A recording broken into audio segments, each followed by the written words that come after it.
Hello বন্ধুরা, সবাই কেমন আছো? আশা করি খুব ভালো আছো। আজকের এই ভিডিওর টপিক হচ্ছে staff selection commission combined graduate level examination, এবং আজকের ভিডিওতে আমরা আলোচনা করব যে how to maximize your score in tier 1 exam. Means you have two exam for SSC CGL. First step is for tier 1 exam and second step is tier 2 exam. Then you will be called for document verification and joining etc. all these things. তো SSC CGL এর কি হয়, দুটো স্টেপে exam হয়। তোমার হচ্ছে first হচ্ছে টায়ার 1, তারপরে হচ্ছে তোমার টায়ার 2, ঠিক আছে? তারপরে হচ্ছে তোমার টায়ার 2। এবার টায়ার 1 এ তোমাদের সাবজেক্ট কম্বিনেশন কি কি থাকে? টায়ার 1 এ তোমাদের subject combination, tyre 2 subject combination দুটোই সেম থাকে। শুধু টায়ার 1 এর ক্ষেত্রে তোমাদের মানে কোশ্চেনের প্যাটার্নটা হচ্ছে টোটাল তোমাদের 200 মার্কসের পরীক্ষা হয়। 200 মার্কসের পরীক্ষা হয়, 100 কোশ্চেন থাকে, 100 কোশ্চেন, এবং তোমাদের টাইম হচ্ছে 60 মিনিট, ঠিক আছে? 60 মিনিটে 100টা কোশ্চেন তোমাদের করতে হবে। আর সাবজেক্ট কি কি? সাবজেক্ট প্রথম হচ্ছে তোমার general intelligence and logical reasoning এটা। তারপরে হচ্ছে তোমাদের general aptitude,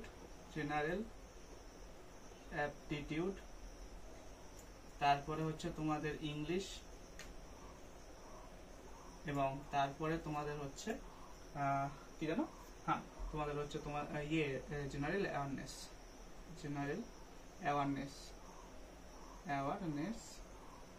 or general knowledge,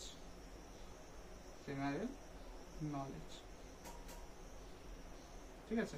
তো তোমাদের টোটাল সাবজেক্ট কম্বিনেশন কি কি থাকে? তোমাদের এসএসসি সিজিএল এর মেইনলি সাবজেক্ট কম্বিনেশন হচ্ছে তোমার general intelligence and logical reasoning, তারপরে হচ্ছে জেনারেল অ্যাপটিটিউড, তারপরে হচ্ছে ইংলিশ, তারপরে হচ্ছে general awareness and general knowledge.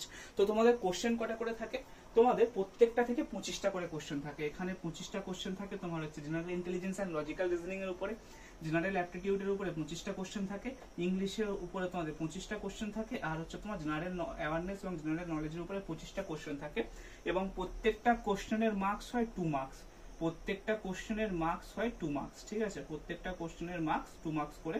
তো তার মানে তোমাদের টোটাল 50 নাম্বার হচ্ছে general intelligence and general logical reasoning, তারপরে 50 নাম্বার হচ্ছে জেনারেল অ্যাপটিটিউড, তারপরে 50 নাম্বার হচ্ছে তোমাদের ইংলিশ, এবং 50 নাম্বার তোমাদের জেনারেল অ্যাওয়ারনেস এবং জেনারেল নলেজে থাকে। দ্যাট মিন্স তোমাদের টোটাল 200 মার্কস।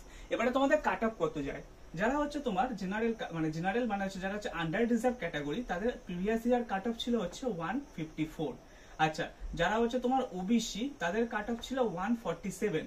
যারা হচ্ছে তোমার এসসি তাদের কাট অফ ছিল 127 প্লাস অ্যাপ্রক্সিমেট। যারা হচ্ছে এসটি তাদের ছিল 124 প্লাস অ্যাপ্রক্সিমেট, ঠিক আছে? তো তোমাদের এই যে তোমাদের যে কাট অফ, তোমাদেরকে কাট অফটাকে যদি তোমরা ক্লিয়ার করো তোমাদের টায়ার 1 এ, তাহলে তোমরা এলিজিবল হবে টায়ার 2 এক্সামের জন্য। এবারে তোমাদের সিলেবাস কেমন হয়? সিলেবাস থাকে তোমাদের 10th level and 12th level syllabus থাকে মোটামুটি, ঠিক আছে? এবং তোমরা খুব ইজিলি কোশ্চেন গুলো সলভ করতে পারবে। আমি তোমাদের জেনারেল ইন্টেলিজেন্স এবং তোমাদের লজিক্যাল রিজনিং এর উপরে ভিডিও আপলোড করছি, তোমরা দেখতেই পাচ্ছ যে কোশ্চেন গুলো যে খুব টাফ তা না, ঠিক আছে? কোশ্চেন গুলো ঠিকঠাক ইজি কোশ্চেন থাকে। তোমাদের জাস্ট একটু কোশ্চেন গুলোতে টুইস্ট থাকে, সেই টুইস্ট গুলোকে যদি বুঝতে পারো তাহলে তোমরা খুব ইজিলি ভালো স্কোর করতে পারবে। এবারে মেইন টপিক হচ্ছে how to maximize your score. এবারে আমরা সেটা নিয়ে আলোচনা করব, ঠিক আছে? এবারে আমরা আলোচনা করব how to maximize your score. দেখো, তোমাদের কাছে টোটাল 4টা সাবজেক্ট কম্বিনেশন। কি কি? প্রথম হচ্ছে জেনারেল ইন্টেলিজেন্স আর লজিক্যাল রিজনিং। তো এখানে তোমাদের 25টা কোশ্চেন থাকে। তো তুমি টার্গেট রাখো তোমার 25টা কোশ্চেনের মধ্যে তুমি ম্যাক্সিমাম 23টা কোশ্চেন ঠিক করার, ঠিক আছে? আরো একটা ওয়ান থিং, এখানে তোমার পজিটিভ স্কোর করলে যেমন 2 মার্কস আছে, তেমন ভুল হলে -0.5 করে নেগেটিভ মার্কিং আছে, ঠিক আছে? তো কাজেই বি কেয়ারফুল। তো ধরো তুমি এখানে তোমার হচ্ছে প্রথম হচ্ছে জেনারেল ইন্টেলিজেন্স আর লজিক্যাল রিজনিং এ 25টা কোশ্চেন থাকে, এবং এই 25টা কোশ্চেন তোমাদের মডারেট, ইজি টু মডারেট হয়, ঠিক আছে? ইজি টু মডারেট হয়। দেখো, তোমাদেরকে যে তোমরা ভাবছো যে বিশাল প্র্যাকটিস করতে হবে, সেটা না। তোমরা যদি একটু ট্রিকি ওয়েতে পড়তে পারো তাহলে তোমরা কম্পিটিটিভ এক্সামে খুব ভালো স্কোর করতে পারবে। কম্পিটিটিভ এক্সামে কিন্তু গাধার মতো পড়লে যে মনে ভাবছো যে তুমি বিশাল স্কোর করবে তা না। ট্রিকি ওয়েতে পড়লে তোমরা খুব ভালো স্কোর করতে পারবে। এবং তোমাদের টার্গেট রাখো যে 25টা তোমাদের যে জেনারেল ইন্টেলিজেন্স আর লজিক্যাল রিজনিং এর কোশ্চেন থাকবে, সেখানে 23টা কোশ্চেন তোমরা কারেক্ট করার চেষ্টা করো। তাহলে 23 ইন্টু 2 কত হচ্ছে 46 মার্কস। আর হচ্ছে তোমাদের জেনারেল অ্যাপটিটিউড যেটা থাকে, জেনারেল অ্যাপটিটিউড খুব ইজি কোশ্চেন থাকে। জেনারেল অ্যাপটিটিউডে 25টার মধ্যে তোমরা যে টার্গেট রাখো 23টা পুরো পারফেক্ট ঠিক করা, ঠিক আছে। তাহলে 23 ইন্টু 2 কত হচ্ছে 46 মার্কস। এই দুটো জায়গা হচ্ছে তোমাদের ম্যাক্সিমাম স্কোর করার জায়গা, ঠিক আছে। এবার তারপরে কোয়ালিফাইং মার্কস তোমাদের বেসিক্যালি আর দুটো যেটা আছে তোমাদের, তারপরে হচ্ছে জেনারেল অ্যাওয়ারনেস আর জেনারেল নলেজ। এই জেনারেল অ্যাওয়ারনেস আর জেনারেল নলেজ সাবজেক্টটা এমন একটা, এখানে তোমাদের যে 25টা কোশ্চেন থাকবে তার কিন্তু কোনো ধরাবাঁধা সিলেবাস নেই, ঠিক আছে। তো জেনারেল অ্যাওয়ারনেস এবং জেনারেল নলেজটাকে তোমাদের কি করতে হবে, যখন তোমাদের যে ডেটে পরীক্ষা, ঠিক আছে, তার 2 মাস 3 মাস আগের নিউজ যেগুলো আছে সেগুলোকে একটু ভালো করে রপ্ত করবে। 3-4 মাস আগের নিউজ গুলোকে ভালো করে রপ্ত করবে।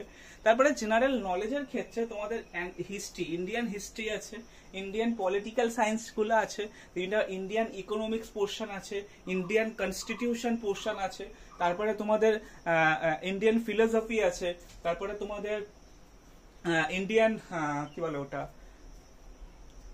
এডুকেশন আছে, ঠিক আছে। তো এই যে এতগুলো টপিক আছে, এই টপিক গুলোকে তোমরা একটু ভালো করে দেখবে। এখান থেকে মিনিমাম তোমাদের 10 মার্কস থাকবে, আর বাকিটা থাকবে তোমাদের জেনারেল অ্যাওয়ারনেস, যেটা হচ্ছে তোমাদের নর্মাল তোমাদের পারিপার্শ্বিক পরিবেশে কি ঘটনা ঘটছে বা কোনটা কি যে উদ্বোধন হচ্ছে, কি ব্রিজ উদ্বোধন হচ্ছে, তারপরে কি ঘটনা ঘটছে, like suppose to say recently যে তোমাদের আহমেদাবাদে প্লেন ক্র্যাশ হলো, তারপরে চেনাব নদীর উপর যে চেনাব ব্রিজ উদ্বোধন হলো, তোমার বন্দে ভারত ফার্স্ট গেল, নরেন্দ্র মোদী উদ্বোধন করলো। তো এই সমস্ত ওটা হচ্ছে তোমার পৃথিবীর দীর্ঘ মানে সব থেকে উচ্চতম আর কি ব্রিজ, ঠিক আছে। তো মানে একটু এই সমস্ত জিনিসগুলোকে একটু বেশি করে খেয়াল রাখবে, এবং এই সমস্ত জিনিসগুলো তোমরা যদি ভালো করে পড়ো তাহলে এখানে তোমাদের ম্যাক্সিমাম স্কোর করতে পারবে, ঠিক আছে। তো আমি এখানে 25টার মধ্যে মিনিমাম 20টা ঠিক করার চেষ্টা করো, ঠিক আছে। 20টা বা তোমার ধরে রাখো 15টা তোমরা ঠিক করার চেষ্টা করো, ঠিক আছে। তাহলে এখানে আমি 30 মার্কস ধরে রাখছি, ঠিক আছে। তাহলে আর হচ্ছে তোমাদের ইংলিশ যেটা আছে, ইংলিশ হচ্ছে থাকে ইজি টু মডারেট, ঠিক আছে। ইংলিশে অ্যান্টোনিম সিনোনিম যেগুলো থাকে, অ্যান্টোনিম সিনোনিম গুলোকে একটু জাস্ট ভালো করে দেখবে। আর যখন পরীক্ষার খাতায় কোশ্চেন দিচ্ছে না, দেখো তোমাদের কিন্তু টাইমিং কম আছে, ঠিক আছে। 60 মার্কসের পরীক্ষা, এবং তোমাদের সরি 60 মানে মিনিটে পরীক্ষা, মানে 1 ঘন্টার পরীক্ষায় তোমাদেরকে 100টা কোশ্চেন করতে হবে। 100টা কোশ্চেন করার পিছনে তোমাদের টাইম থাকবে 60 মিনিট। তাহলে তোমাদের হাতে একটা করে কোশ্চেনের পিছনে 1 মিনিটও নেই। তো আমি বলবো তোমাদের যে এই যে জেনারেল অ্যাওয়ারনেস আর সরি জেনারেল ইন্টেলিজেন্স আর লজিক্যাল রিজনিং আর যে তোমাদের জেনারেল অ্যাপটিটিউড, এই দুটো যে 25 তোমাদের 50টা কোশ্চেন থাকবে, এই 50টা কোশ্চেনের পিছনে তোমরা 30 মিনিট ব্যয় করো, ঠিক আছে। 30 মিনিট ব্যয় করো, 30 টু 40 মিনিট এটার পিছনে ব্যয় করো, ঠিক আছে। আর এই যে জেনারেল অ্যাওয়ারনেস আর ইংলিশ আছে, ইংলিশ হচ্ছে তোমাদের ওয়ান ওয়ে অ্যান্সার, এখানে ভাবার কিছু নাই। আর্টিকেল প্রেপোজিশন, তারপরে তোমাদের অ্যান্টোনিম সিনোনিম গুলোকে একটু ভাবার আছে। আর্টিকেল প্রেপোজিশন, তারপরে তোমাদের এই ম্যাচিং, তারপরে তোমাদের ভার্ব মিসিং থাকলে বা কোনো লেটারে মিসিং থাকলে সেটাকে সাজিয়ে লেখা, তো এইগুলো একটু তোমাদের কেয়ারফুলি করতে হয়। তো আমি বেটার বলবো তোমরা এখানে 40 মিনিট নিও না, 30 মিনিটস বেটার হবে, কারণ ইংলিশের ক্ষেত্রে একটু জিনিসটাকে গুছিয়ে একটু দেখে শুনে লিখবে। আর ইংলিশে তোমাদের মিনিমাম তোমরা 20+ স্কোর করার চেষ্টা করো, ঠিক আছে। তাহলে দেখবে একটা তোমরা খুব ভালো মানে জায়গাতে মানে তোমরা কোয়ালিফাই করতে পারবে। আর একটা জিনিস মাথায় রাখবে, যে সমস্ত পরীক্ষাতে কোশ্চেন গুলো ইজি টু মডারেট হয়, সেই সমস্ত পরীক্ষায় কিন্তু তোমাদের কম্পিটিশন বহুত হাই হয়। কারণ এসএসসি হচ্ছে এমন একটা এক্সাম, স্টাফ সিলেকশন কমিশন, এবং সেটার কম্বাইন্ড গ্র্যাজুয়েট লেভেল যে এক্সামটা, এই এক্সামটা কিন্তু মানে তোমাদের সরকারি কর্মচারী যারা থাকে সেন্ট্রাল গভর্নমেন্টে, তাদের জন্য সব থেকে বেস্ট এক্সাম। কারণ এই এক্সামের মানে থ্রু যে সমস্ত পদে তোমরা নিয়োগ হবে, সে সমস্ত পদের বেতনও অনেক ভালো। তো এই জন্য এই এক্সাম, আর এটা যেহেতু কম্বাইন্ড গ্র্যাজুয়েট লেভেল, মানে এখানে যে পুরো গ্র্যাজুয়েশন কমপ্লিট করার পরে যে কোনো স্ট্রিম অ্যালাউ, তো কাজেই মানে এখানে কম্পিটিশন বহুত হাই থাকে, ঠিক আছে। আর কম্পিটিশন হাই থাকলেও এটা মাথায় রাখবে যে সব পাবলিক কিন্তু প্রিপারেশন করে যায় না। আর একটা জিনিস মাথায় রাখবে, তুমি মানে সবসময় তোমার মানে সবসময় নিজেকে এরকম ভাবে চেষ্টা করবে যে স্মার্ট ওয়েতে কাজ করার, ঠিক আছে। তুমি যদি বেশি খাটতে যাও তাহলে সেক্ষেত্রে কিন্তু তুমি অনেকটা বেশি ফ্যাসাদে পড়ে যাবে। মাথায় রাখবে তোমার হাতে কিন্তু 150 মার্কস, তোমার হাতে 150 মার্কস তোমার হাতে রয়েছে। তুমি 150 মার্কসের মধ্যে ম্যাক্স টু ম্যাক্স 145 স্কোর করার চেষ্টা করো। কারণ কি, কারণ এই 25 দোকানে 50 নাম্বার আমি ছেড়ে দিলাম জেনারেল অ্যাওয়ারনেস এন্ড জিকেটা, কারণ এটা তুমি জানো না কিরকম কোশ্চেন আসবে। তুমি যদি একটু ভালো করে পড়ে থাকো জেনারেল অ্যাওয়ারনেস, জেনারেল নলেজ, তাহলে তোমরা ভালো স্কোর করতে পারবে। আর তুমি যদি ভালো করে না পড়ে থাকো তাহলে সেক্ষেত্রে তুমি একটা মডারেট স্কোর করবে। কিন্তু অ্যাপটিটিউড আর হচ্ছে তোমার জেনারেল ইন্টেলিজেন্স আর লজিক্যাল রিজনিং আর ইংলিশ, এই তিনটা যে পার্ট আছে, এই তিনটা পার্টে তোমরা 150 এর মধ্যে 140 তো ম্যাক্সিমাম স্কোর করতেই পারবে, কারণ এগুলো অতটাও টাফ কোশ্চেন থাকে না।